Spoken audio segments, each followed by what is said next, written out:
किहवा प्रकाशिला रोग से भ्रातवाणी ये कथा शुणिबारु शूर्पणखा आज्ञा तो पिटी होकरी पड़ी सीटी उठिकी कहला जे श्रवणे अनुजा जे भणी शूर्पणखी कौन अरे रावणर भौणी ना आज्ञा से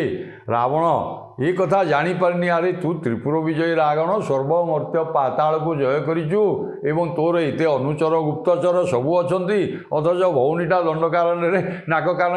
आज्ञा कटा होकरी पड़ी एवं घर दूषण त्रिशिला प्रभृति सेना सेनापति सैन्यबाहिनी मले तू किसी भी जानु गुप्तचर रखीचु तेणु भौणी की मध्य ये कथाटा बाधिची ना